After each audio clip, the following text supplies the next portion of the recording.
오늘은 서울 한복판에 이런 신기한 시설이 있었나 싶은 아주 이국적인 동네를 걸어볼까 합니다.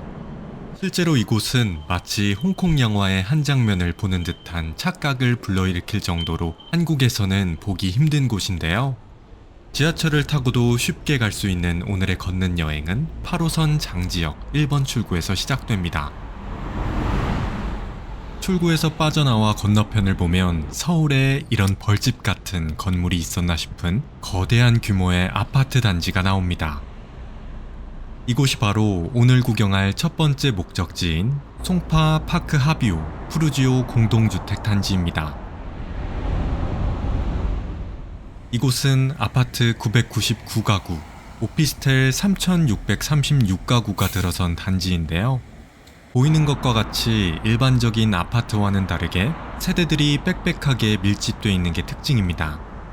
그럼 바로 한번 단지 안쪽으로 들어가 볼까요?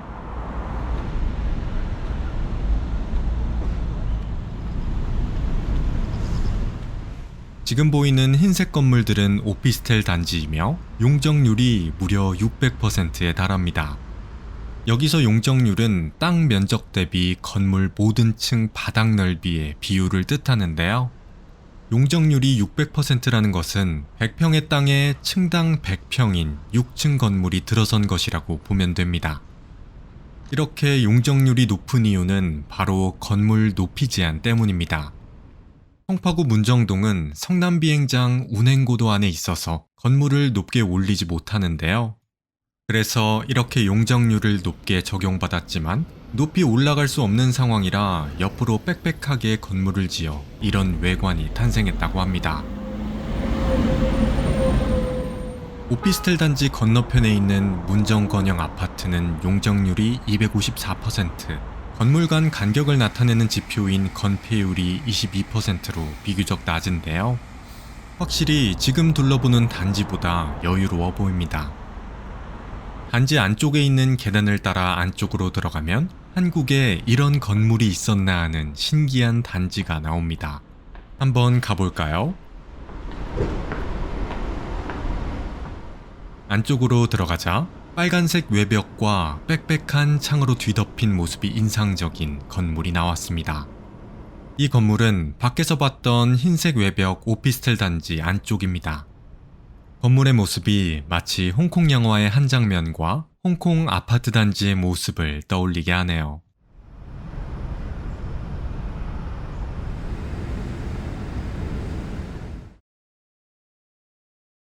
참고로 이 오피스텔 단지는 총 3,636세대, 세대당 매매 가격은 약 4억 5천만 원으로 총 세대의 가격은 약 1조 6천억 원이나 됩니다.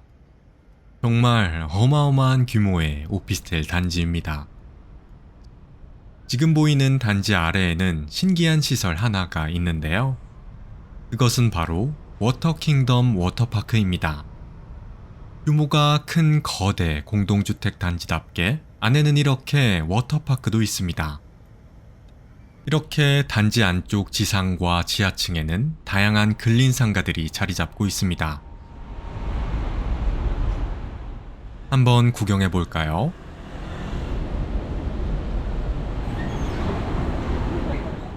지하로 내려가자 위에서는 보지 못했던 새로운 분위기의 상가가 등장했습니다. 저는 근린상가들이 위치해 있는 단지엔 처음 와봐서 집 바로 아래 이런 시설들이 있다는 게 참 신기하더군요.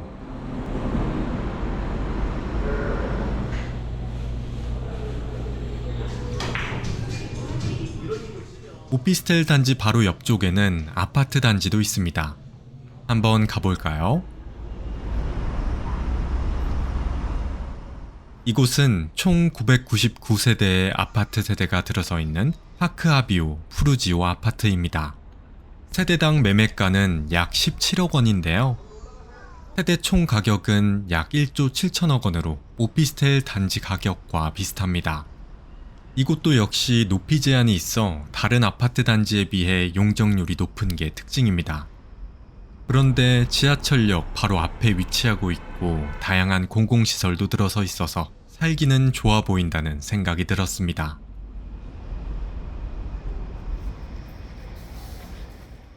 참고로 지금 둘러보고 있는 하비오 공동주택단지 이외에도 주변에는 높은 용적률을 자랑하는 다양한 건물들이 위치하고 있습니다.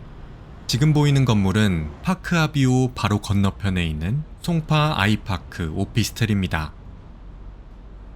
이곳도 건물이 참 신기하게 생겼죠? 근처에는 서울 동부지방법원과 검찰청도 있는데요. 이곳 문정동 주변을 걷다 보면 법무기관과 주변의 이색적인 건물의 조화가 참 신기하다는 생각이 듭니다. 지금까지 문정동의 다양한 공동주택단지를 둘러봤는데요. 이곳에서 길을 따라 쭉 직진하면 서울에 이런 곳이 있나 싶은 초대형 도매시장이 나옵니다. 한번 가볼까요? 아까 둘러봤던 파크 아비오 앞쪽으로 오른쪽에 중앙 버스 정류장을 두고 걸어가면 됩니다.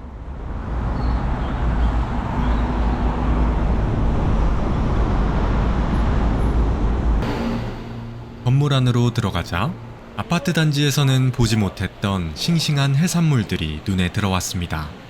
이곳은 서울 동남권 최대 농수산물 종합 유통 도매시장인 가락시장입니다. 가락시장은 경기도에 속해 있던 서울 동남권이 서울특별시로 편입된 후 동남권 인구 증가 및 유통 도매시장 활성화를 위해 1985년 개장했다고 합니다. 지금 둘러보는 수산시장은 가락몰인데요. 안쪽에 있는 도매시장과는 다르게 수산물을 직접 사 먹을 수 있는 소매시장입니다.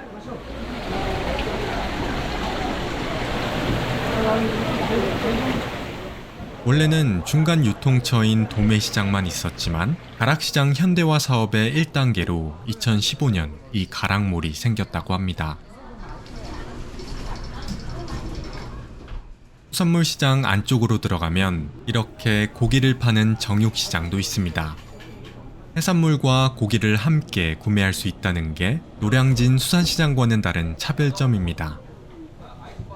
지하로 가면 이렇게 과일을 파는 시장도 있습니다.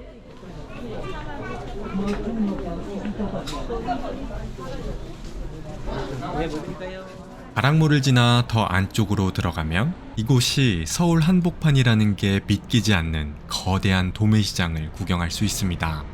한번 가볼까요?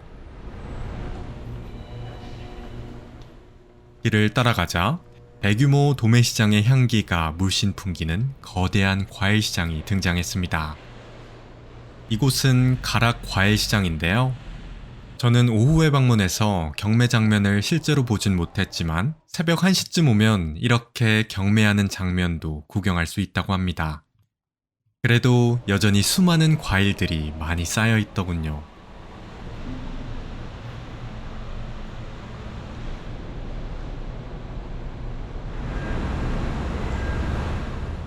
과일시장 바깥쪽으로 나가면 소매 형식으로 일반 소비자도 과일을 구매할 수 있는 노점상이 있습니다. 과일들이 정말 탐스러워 보이죠?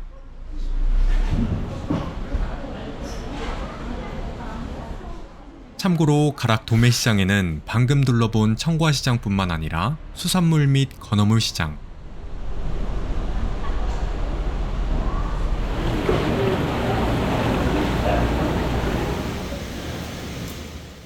채소시장,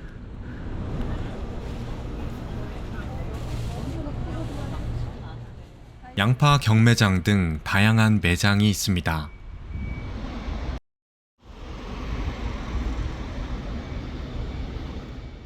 다시 봐도 서울 한복판에 이런 대규모 도매시장이 있다는 게 신기하기만 하네요.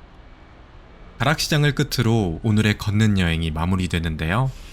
집으로 돌아갈 때에는 3호선과 8호선이 함께 있는 가락시장역에서 지하철을 타면 됩니다.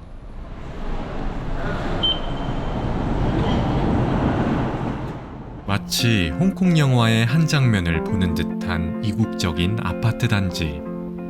그리고 서울 도심 한복판에 이런 거대한 도매시장이 있었나 하는 생각이 드는 가락시장을 구경할 수 있었던 이번 걷는 여행.